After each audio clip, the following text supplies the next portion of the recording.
As Barbara said this morning, the more you know, the more you don't, the more you know that you don't know. There are so many things that are happening in this nether world behind our backs, things that happen that we are not aware of, and that's going to be more or less the subjects of our next two presenters. Fritz Springmeier, coming to us from Oregon, has spent 20-plus years researching what's been going on in things that most people, not this crowd particularly, but of course most people really have no clue on in the area of influencing actions of people with various types of mind control. He has so much information it's almost incomprehensible. You wonder how anybody put together that much stuff in a 20-year period. One of the books that I have of his is encyclopedia size, and that's only one of whatever 10 or 20 that he's put together. So there is a lot of information for him to try to cram into the next 55 minutes for you, but he will have a workshop, of course. So welcome for the first time here at Global Sciences, of course, another new find, Fritz Springmeier, please. Thank you. Thank you very much. Where were you when John F. Kennedy was assassinated? Do you remember how you felt? How old were you? What were you doing? Where were you when the Challenger exploded? Do you remember? How did you feel when you saw the pictures of the children that were killed at the daycare center at the Oklahoma City Federal Building? Do you remember? These are trauma memories. We remember them distinctly. They are indelibly etched into our minds. However, how many of us know the lie that was programmed into us at each of those traumas? Now, I realize that most of you don't know what I'm talking about, but I'm getting there. See, I'm not challenging your memories of those traumas. Each of us remember those traumas very distinctly. However, the problem is that we don't know the lie that was attached to each of those traumas. In fact, most of us have never even considered that the conspiracy killed John F. Kennedy in full view of this country for a reason, in order to program us a lie. We've never asked ourselves, why didn't they quietly poison him and make it look like a natural death? In spite of John F. Kennedy's good front of being healthy, JFK was a medical basket case. So why didn't they try to take advantage of his natural weaknesses? So we've got two facts here. The fact is that they killed John F. Kennedy in full view of the entire nation, and the other fact is that we still have a trauma memory associated around that trauma. However, we do not understand, most of us, how they programmed in a lie to us through that trauma. Now, those traumas that we have just discussed are very mild compared to the type of traumas that we're going to be discussing today and in the workshop tomorrow in the afternoon. I'm here to tell you about trauma-based total mind control. This is a type of mind control which turns the victim into a puppet, a slave. This is a type of mind control which is so horrendous that it dehumanizes a person to be a robot, an expendable piece of machinery that they can throw away. And the problem is that this mind control is essentially totally undetectable. The things that I'm going to be telling you today are going to affect you and your children and your grandchildren. And I don't have enough time up here in 55 minutes or an hour to give you much more than just scratch the surface of what I have to tell you.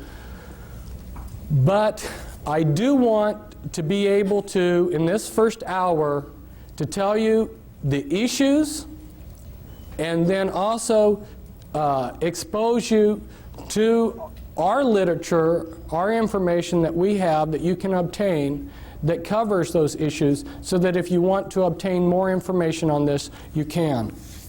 Today I'm going to give you some important keys to some of the important mysteries in your life. Everyone loves a treasure hunt. Today you've hit the mother lode. This mind control pertains to many of the things in our life. Why are so many people being abducted by UFOs? Why do things keep going wrong in our government? Who is running the world?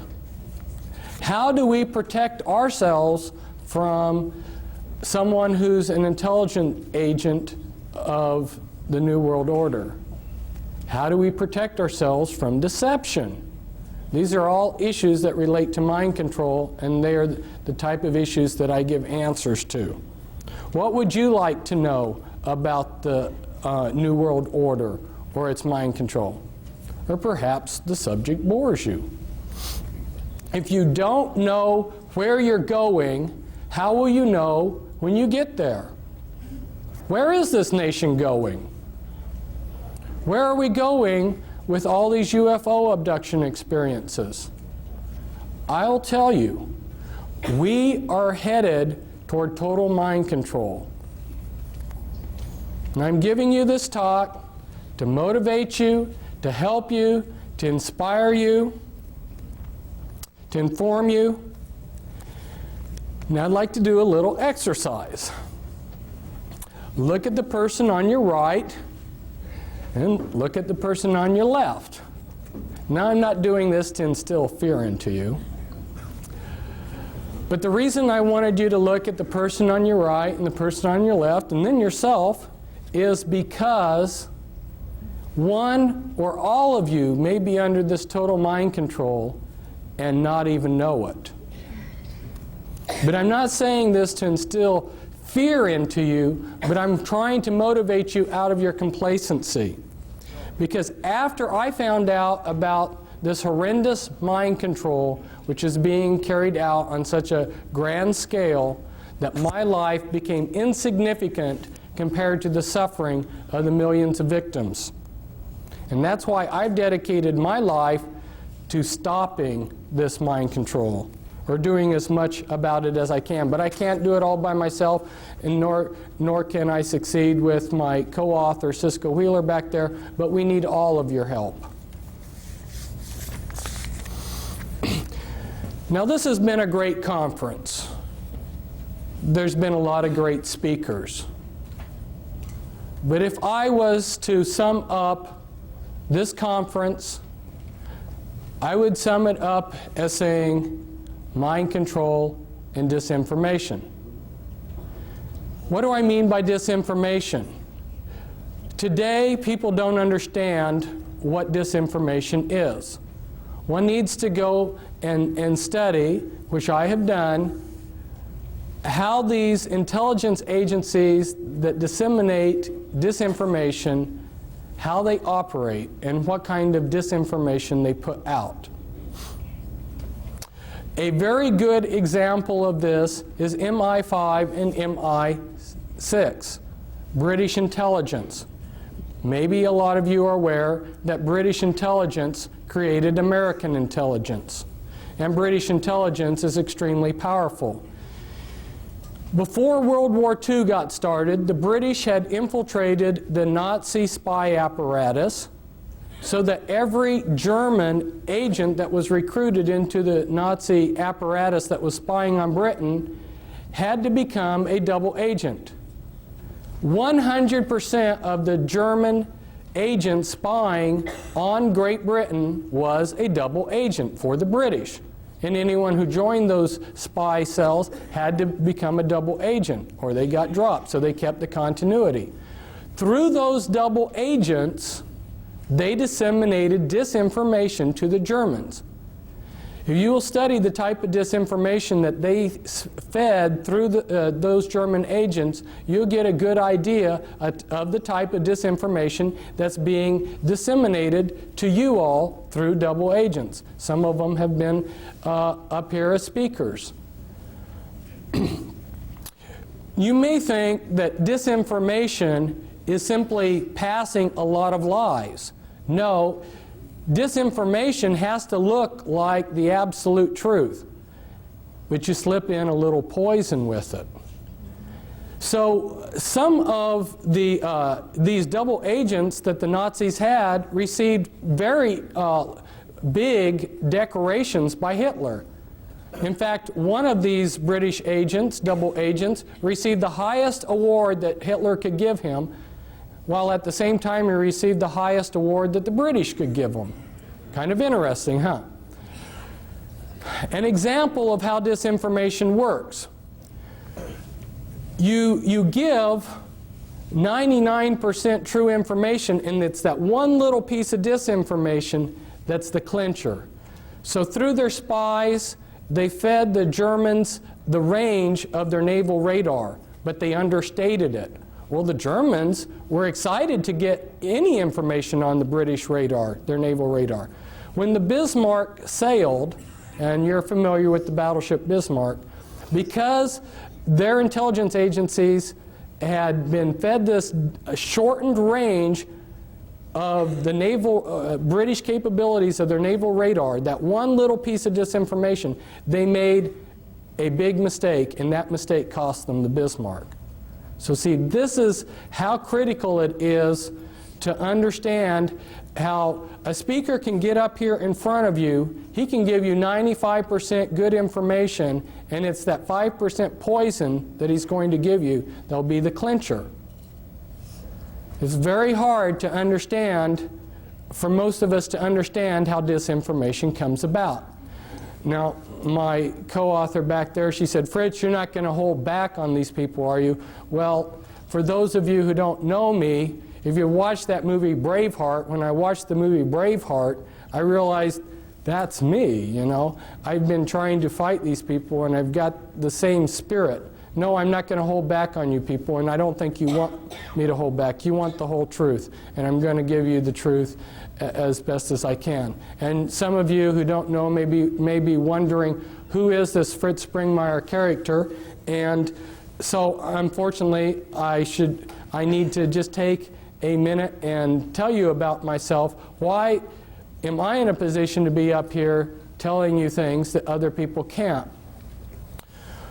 I think it goes back to several generations before me. My great-grandfather was a very insightful, wise, intelligent, good man. He lived in Germany before World War I, and he saw, because he was insightful, what was coming.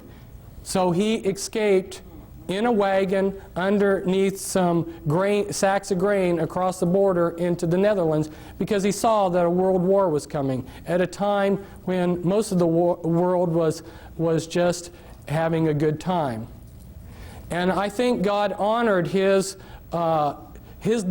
desires of his heart not to be involved in all the warfare that he saw coming to Europe, because he had 5 sons, and they had a lot of sons, and not one of his sons or grandsons ended up fighting in a war, because their age staggered them so that none of them ever got drafted. That's pretty amazing. And then if we look at my father he's still alive. He's exceptionally brilliant man. You would call him a genius. And as I grew up, he allowed me to ask 1,000 questions. You know, I sat there and pestered him the whole day asking him questions, and he would answer them. And he never got tired of that. And he tried to take where he was at in life and his capabilities and help the world. And my mother, she was another brilliant person. My mother and father grew up on farms. They were farm people. They were good people. They were not associated with the system at all, nor have any of my relatives, except for one of my dad's cousins in World War II, because he was a genius, worked on the Manhattan Project. But my father has basically been a technocrat for these people that run the world, and he tried to make a career out of going to third world countries and developing their agriculture. And so I got to see some of the movers and shakers of the world, and I also got to see how the people, as David Adair called them, you know, these bureaucrats, how they treated the technocrats that worked underneath them. My father was sent by the U.S. State Department aid program to Nepal when I was a child to develop the Nepalese agriculture. And he painstakingly typed up a big, massive report of their state of affairs all over the country, which he traveled on by foot and by jeep. And when he and a plan to improve their agriculture, and they had lost it within 2 weeks. And that was back before there were photocopy machines. So I saw how saw time and time again how the people that are running this world just played around with people like my father, who sincerely wanted to improve this world, this planet. Not growing up in this country and not coming to continental United States until I was 11, have an outsider's view of this country and what's going on. And you know, when you're in a situation, if you can step aside and look at it from a distance, you see it differently. And so there's a lot of things that I see about this country that maybe other people can't, because I have been in 33 countries, and I've been a world traveler, and I see things from a different perspective. Plus, when I was in Nepal, we didn't have television. I spent a lot of my idle time reading Encyclopedia Britannica. And I went to a private school that when I came to the United States, I was 2 years ahead of the kids in public school. So that gives you a little bit of background of why, having been a truth seeker who's devoured books every day and have interviewed countless numbers of people and done all kinds of research, that gives you a little bit of background as why I'm up here telling you some of these things rather than somebody else. What I've seen at this conference so far, there's been a lot of things that pertained to my research on mind control. Our Japanese speaker last night, he talked about blood pressure in the head and how he went out to find out. It was so frustrating for me this last week. I tried repeatedly to get a chance to tell him why he didn't find any information on that when he went out there looking in the medical books. Because see, I have been spending time researching mind control and what these people are doing. And there's a cerebral spinal fluid, as well as the brain, the blood pressure in the brain, and a lot of other things that he's not aware of that have been suppressed by these people. This is information that they have suppressed, and the reason why is because there's only a few men in the world that know these things, and they're using it to enhance their programming abilities, their mind control programming abilities. So there's a flip side to this. Some of the things that I'm going to tell you about today are horrendous, but the flip side of it is that some of the things that the New World Order and the Illuminati know, if they were put to good use, would be fantastic. I have repeatedly seen that these people are giving us the crumbs of technology and information. In fact, they go to, there's a conference, Bill Gothard seminars, where they teach spiritual principles for Christians. Their programmers go to these conferences. Their programmers, their mind control programmers, know how a person can make themselves into a great spiritual being. They know this far better than most of the Christians, but they use this information for evil. They're able to take and set in things within the life of a person to prevent them from becoming the person that they could have. So there is a good positive flip side to this, but if you saw what I've seen, it would make you angry that these people are taking what could be used for the elevation of mankind and they're using it to enslave us.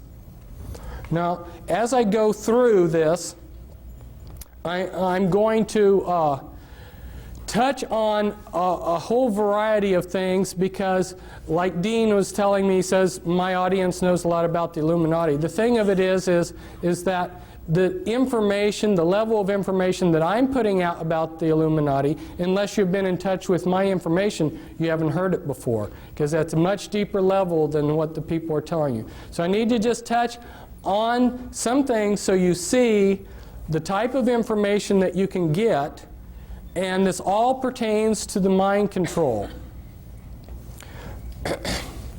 So we're going to run through real quickly here some overheads. Around this date, Admiral Stansfield Turner, who was head of the CIA, went before a congressional subcommittee, and he admitted to them that yes, the CIA is carrying out mind control on countless numbers of unwitting American victims. And he even went so far as to say the basic methods that they use in this mind control: hypnosis, drugs, and torture. And around this period of time that he was addressing the congressional subcommittee, why the New York Times had this article. Here they mention a couple names of these are mind control programmers, Dr. Ewan Cameron and Dr. Louis Jolyon West. They were two examples of mind control programmers.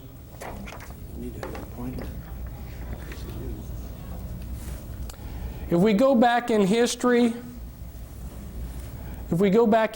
you'll see that our governments are just carrying out methods of control that were written about long ago.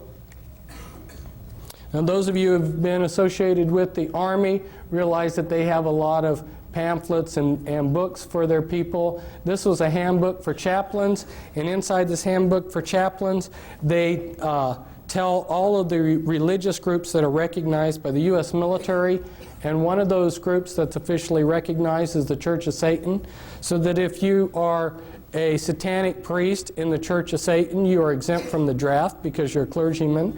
And Anton LaVey happens to be one of the mind control programmers that I have been exposing, and you'll see a picture of one of his slaves in here. In this book, in this handbook for chaplains, they will tell you that there are 3 degrees within witchcraft, and that is correct. Those first 3 degrees make up the anarchy level of the Illuminati, and then you have a hierarchy level within the Illuminati.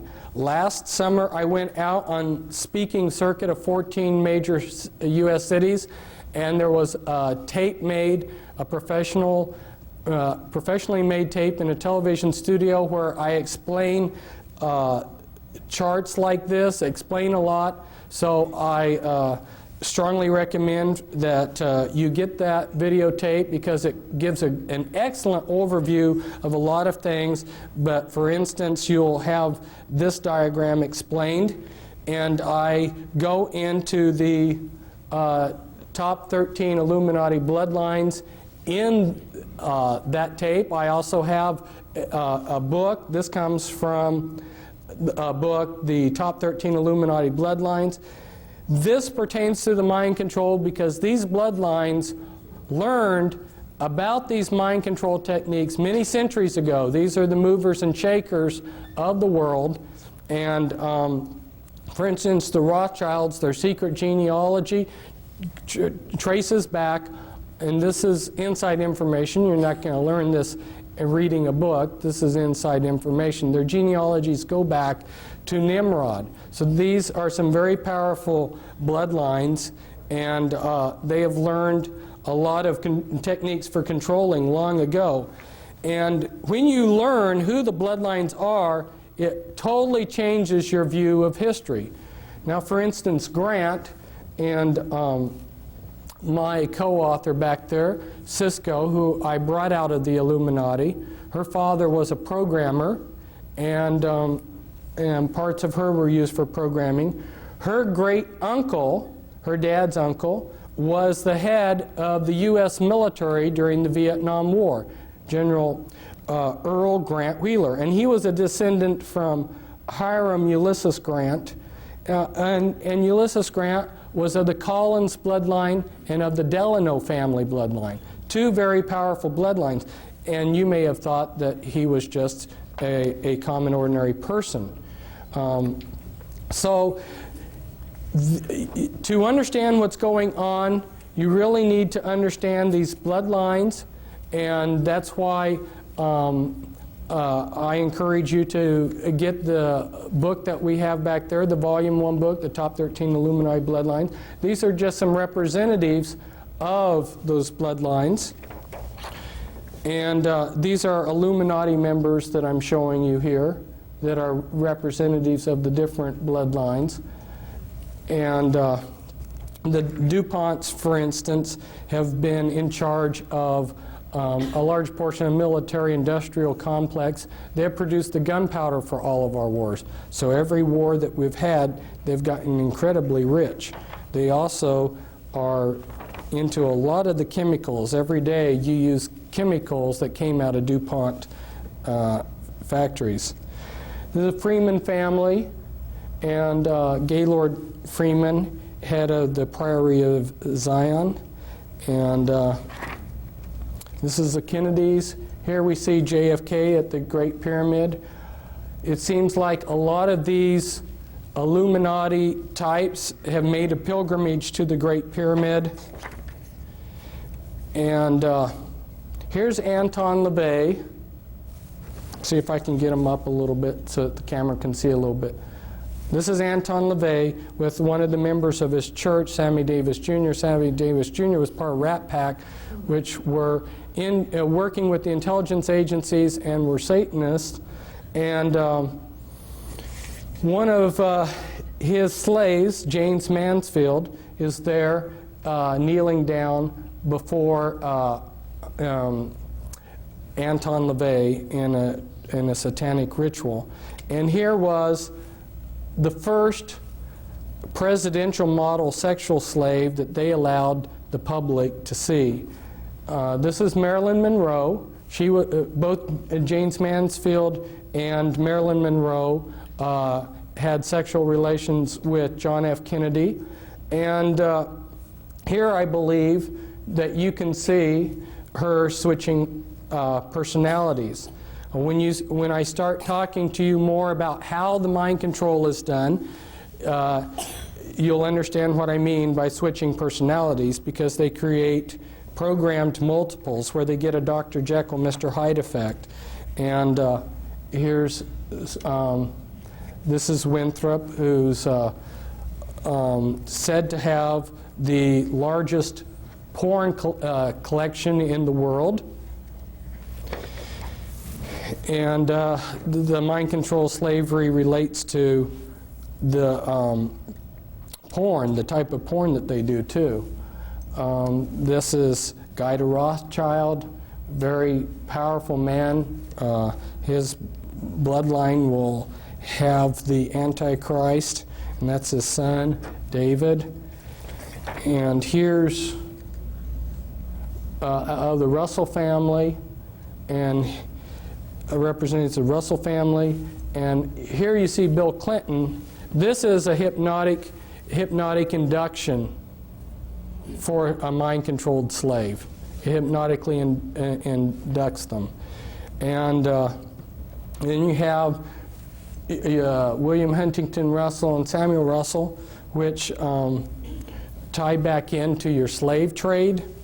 So see, these people, these Illuminati families have been involved in slavery for a long time. And they've been involved with mind control techniques for a long time. A lot of what they did with the black people was for purposes of, they were very skillfully using trauma and divide and conquer against the black people when they enslaved them. And I don't have time to go into all the ideas behind what they did to the black people, but just leave you with the idea that the reason that they brought over the black people like they did in the ships, with so many dying, and the way they separated them from their past and everything, it was all utilizing mind-controlled techniques. And this is some other Illuminati bloodlines here. The Lee family, Li Ka-shing, billionaire in Hong Kong. Some others. Hitler was of the Rothschild bloodline. I found out that Scotland was very important to all of this, and I just highlighted some of the Scottish clans that were involved in the Illuminati. And for some of you that need to see this, because you wonder if satanic ritual abuse does occur, I got this out of a museum, and it's written it's an oath to Satan that's written in the blood of the person who made the oath. And this is very standard for people within the Illuminati. And this all relates to how the mind control is done, because a lot of you can't separate the rituals, the satanic rituals, from the mind control programming. They dovetail in. But they're also using alien themes in the mind control too. And again, I will explain this in the videotape. It's a castle in Belgium, an important castle of the Mother of Darknesses, which is a rank within the Illuminati. This is the front entrance to it. The Illuminati have set up objectives, okay? And then those are broken down into components, and then they use different parts of society to bring those objectives about.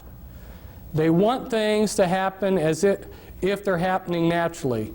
From debriefing people that have heard planning sessions where the 20-year and the 30-year and the 50-year plans of the Illuminati were explained in detail, one of the major components to their plans is they want everything to happen as if it's unfolding naturally. So where the mind control slavery is so important is they have salted their people throughout all levels of society.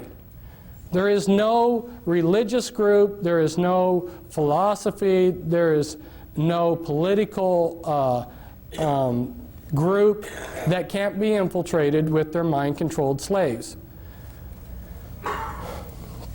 Here's an example of another objective. And you can see how they've broken it down into components, and then their people that are salted throughout different areas are bringing about those goals. This is explained in the videotape, so I won't explain it, but it shows the type of thing that I go into in some of my literature, in some of my books. And this is the Illuminati occult area boards that when they went to make federal regions, they copied the boundaries that the Illuminati occult area boards already had. And again, this is the type of thing that we talk about in the videotape. And you may say, what does this have to do with mind control? It's because healthcare and control of grains and all of these different things that we see being controlled behind the scenes, the way that they are able to control them is with these programmed multiples. And that's why people are saying, well, I can't believe that there's a conspiracy because I don't see it. No, it's being very subtly done behind the scenes.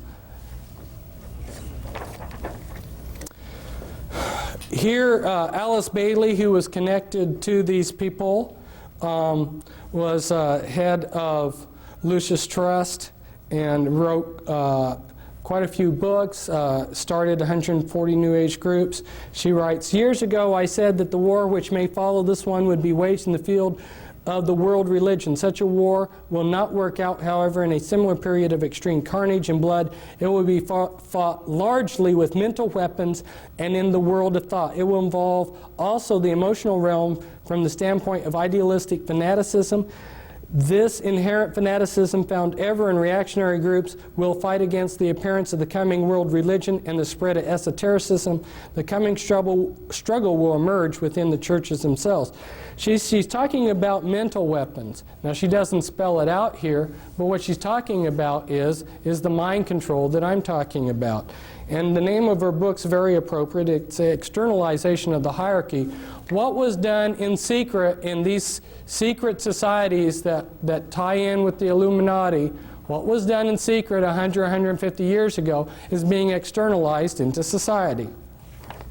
And part of the way that they're doing it is through the mind control that's got an alien script to it, and through people that are seeing things and dreams and so forth. You know,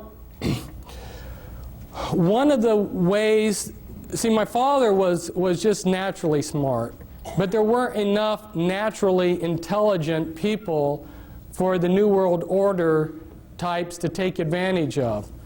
If you understand what they need to run their computer systems and to do the type of research that they needed to have some trick to get enough geniuses to really move rapidly forward with what they wanted to accomplish. And they discovered that if they scarred the brainstem, they could create somebody with a photographic memory.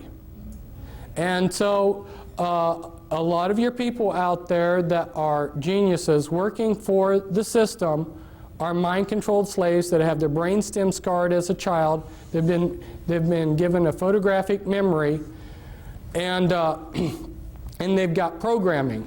Now, how do they control these people?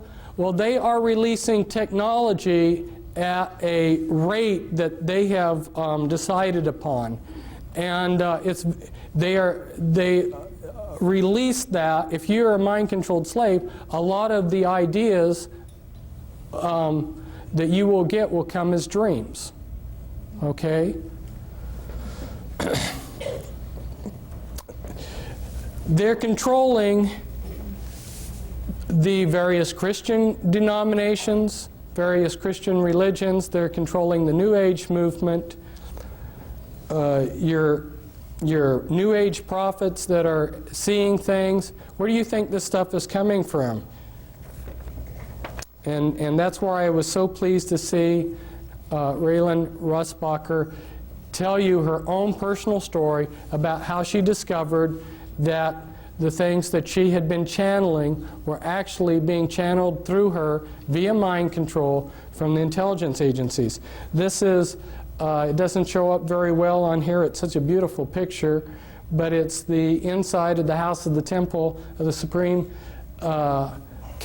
Command of the Supreme Council, of the 33rd degree of the Scottish Rite Freemasonry in New York City. The House of the Temple here, one site for programming, one place for the Grand Druid Council to meet in a room there. Here I'm at a programming site.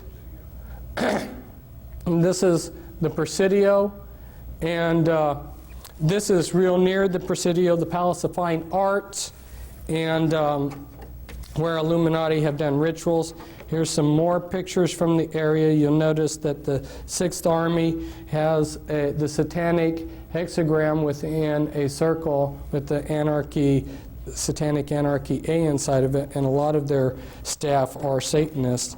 This is some more sites around the area used for programming. This is on the Presidio where the Illuminati have had some rituals inside of there. And in the distance here is Alcatraz, which has been used for ritual programming. This is Tavistock, which is a site that's been used for mind control programming. Rothschilds have used Tavistock quite a bit. Here's a couple programmers.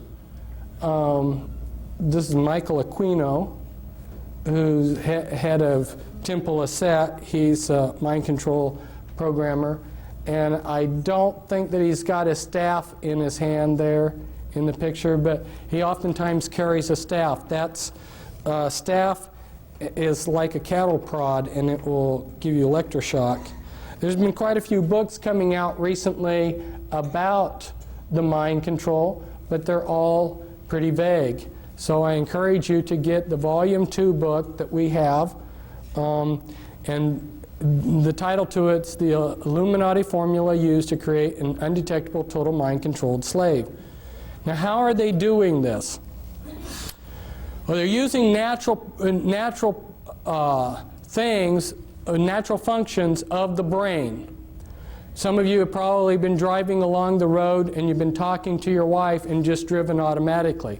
See, the mind can work in two different things. What you're doing is you're hypnotically trancing out on your driving. Maybe some of you have been driving and you went from point A to B and don't even remember driving. You just put yourself into self-hypnosis. There's different altered states that the mind can go into, and they're very familiar with these. The mind also has the ability to disassociate. You know, if you say, some people, if they say something that's wrong, and then you try to correct them later on, they say, well, no, I didn't say that. Their mind has to disassociate. Or you go on a trip and you remember the good things but forget the bad things. Okay, this is disassociation. The mind has a natural ability. Now let's say that you're a soldier in a war, and this has been going on for thousands of years to soldiers in wars. Let's say your buddy, for instance, has his arm blown off and his guts are blown out, and it's a horrible sight. The mind protects itself. And if you look at it on a timeline, and at this point in time is that trauma, if the trauma is severe enough, what the mind does to protect itself, it builds amnesia walls around that trauma. Well, the Illuminati learned this a long time ago, and so what they do is they compartmentalize the mind. They take a small child and they just traumatize the heck out of it and split the mind and build all these amnesia walls between all these traumas. The worse the trauma, the better, because the better the trauma wall. So the most horrendous traumas you can possibly imagine are the ones that they want to use.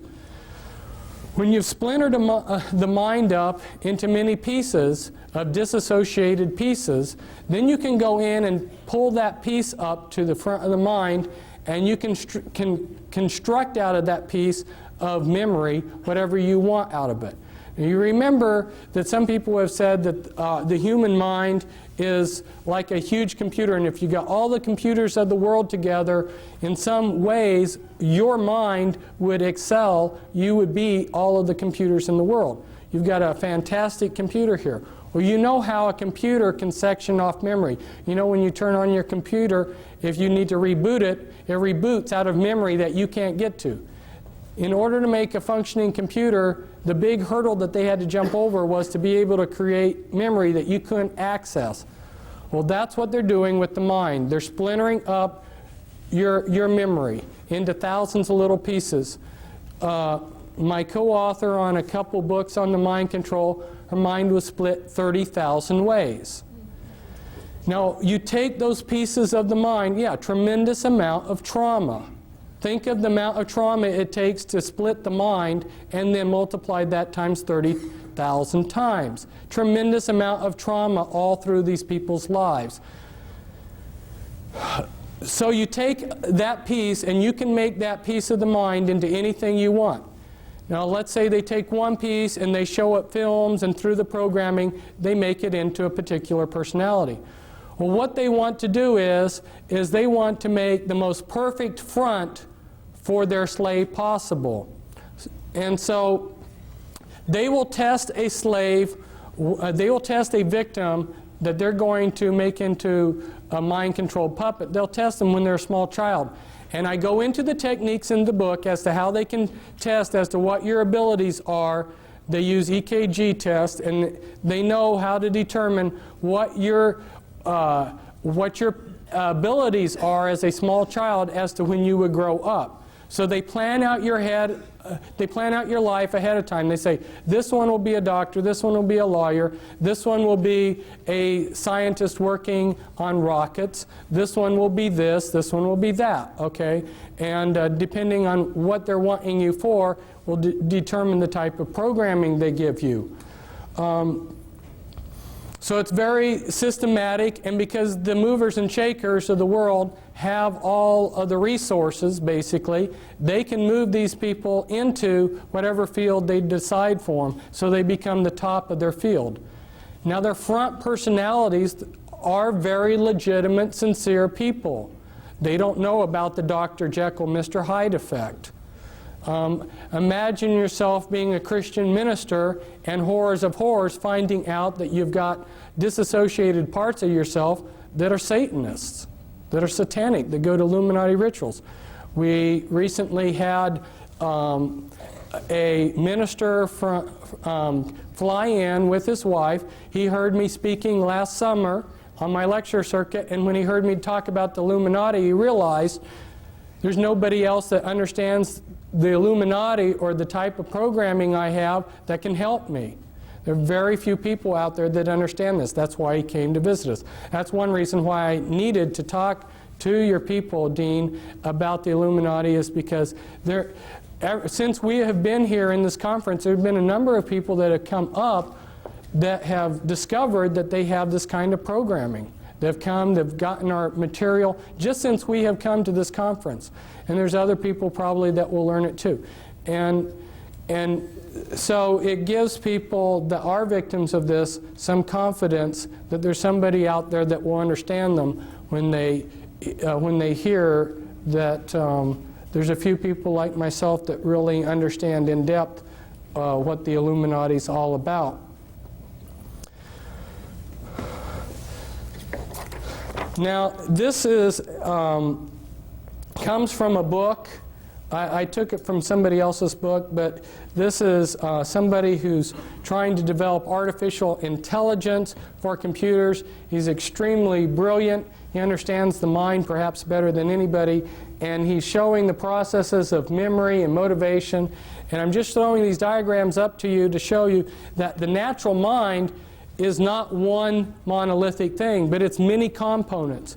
And the Illuminati understand what those components are and how to divide the mind from itself and how to control those processes. For instance, if you electroshock somebody, you destroy their short-term memory for about 24 hours. So every time that Cisco was used for some purpose, let's say she was running drugs for them or being used as a sexual slave or whatever they were using her for, on a daily basis practically, they would electroshock her.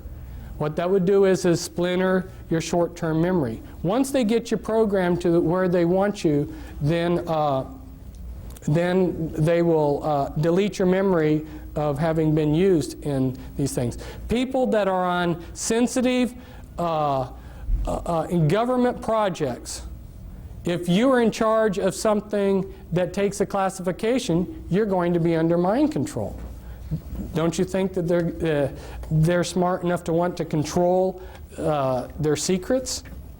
And this was taken at Bethesda, which happens to be a programming center, but it's showing the brain's PT scans of multiples. And you'll see that from when one personality holds the body to another, we've got totally different PET scans.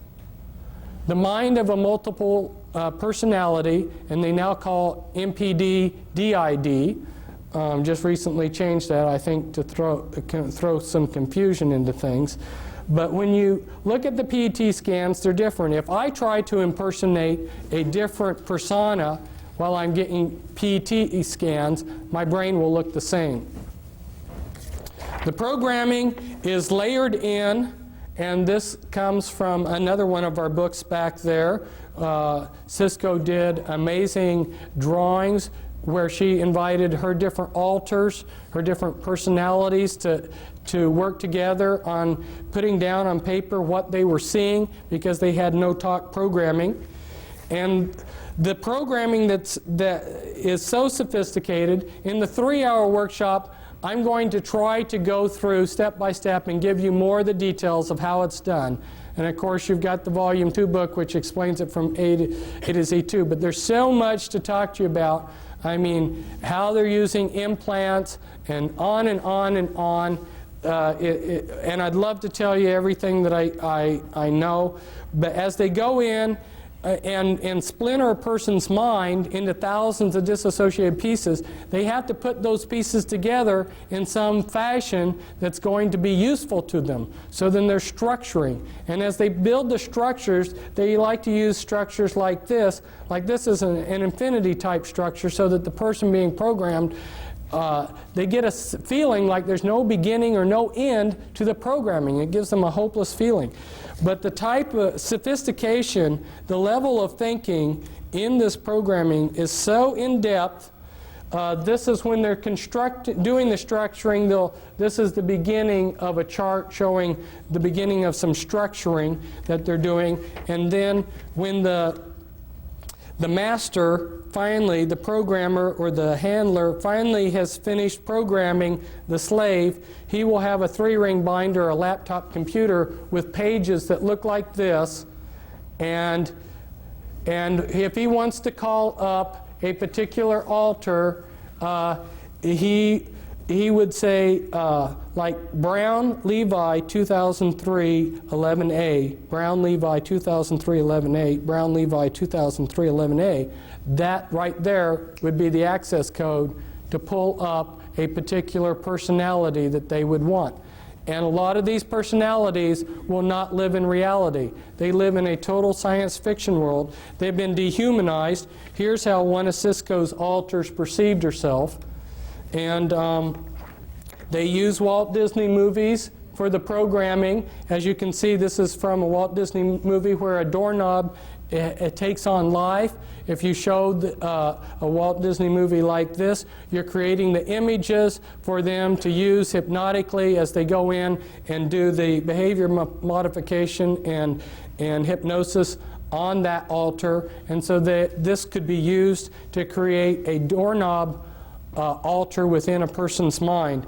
And as they go through the dehumanizing process, like in Cisco's system of altars, all but the front altars in her had lost their hearts. They did hypnotic surgery where they took out the hearts out of these altars and replaced them with a heart of stone. So,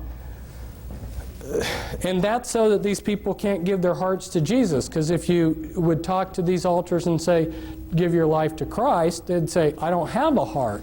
I'm not a human. And then they've been dehumanized to think that they're maybe a horse or a dog or a cat or whatever. They build bodysuits out of implants. And you heard about last night about the biochip, how they're able to make a miniature computer that's very, very tiny, the size of a cell or even less. That's true. And they attach these tiny, you have to understand how computers are made. All a computer is an on-off switch. Anything that will consistently do one thing consistently, move in a particular direction or something, can be used as an on-off switch. They take strings of carbon atoms, they use DNA templates. Anyway, they make mini computers that are extremely tiny, attach them to viruses. Viruses have a liking for a particular part of the body. They will build a bodysuit of implants in you with these tiny computers, put in a master computer in the back of your neck, and these are just a few of the sites. These are the audio implants. There's about 6 different major categories of implants. You've got mimics implants, you've got auditory implants, holographic implants anyway, and when they program, they layer in the programming. They use a lot of, some of the base programs are your Alien scripts, your Alice in Wonderland, and Wizard of Oz. Those are very common base programming scripts. And also Star Wars and Star Trek. Star Trek's a big one. What are the implications of this mind control? You've heard the term paradigm shift. The implications of this mind control are so mind-boggling that it's taken me years to make what people call the paradigm shift, to really comprehending everything we see. Nothing is as it looks, okay? And anything that is clean has been infiltrated and been dirtied. It's incredible. And this is a newspaper article where people are immigrating, where they're coming into the United States from. And of course, if they put Eastern Europe up here as something, it would be right up there probably in the top 6. But you see Russia and China and Vietnam right up there in the top countries that are sending us immigrants. These are countries that are also practicing mind control. How many Spetsnaz agents have been infiltrated into the United States? We're not being protected, but we're being moved towards a one-world government. Well, they will give us perhaps something that looks like this. This is one of the plans of what they want to give us. It looks real nice, and it looks like we are ruling ourselves through this world government. The problem is that with the mind control, they will control everything from behind the scenes. So, including, I had a friend who was a mind control victim, and one of the insiders that are trying to fight the New World Order came up to him and said, this was back in 1990, and said, "You are a monarch mind-controlled slave." He didn't know what that meant. He said, and this insider said, as proof of who I am and that my information is for real. This was 6 months before the primary election in which Bush and Clinton ran against each other. He pulled out a map, and it had all the votes for the final votes of the presidential campaign, the electoral college votes, and the final popular votes. And these men found out the same thing that I found out from various sources. James Collier and his brother, they spent 20 years tracking down how the voting is rigged. I'm telling you people, nothing is as it seems, and there are people that can come up here and stand up here and be a lot more humorous than I, and can tell you, that you can vote these people out of office. There is no political system that is going to work anymore when they are making mind-controlled slaves. And I'd love to have all of you come to my workshop, because there's so much that I have to say, and it's so important, and our table's back there. Thank you.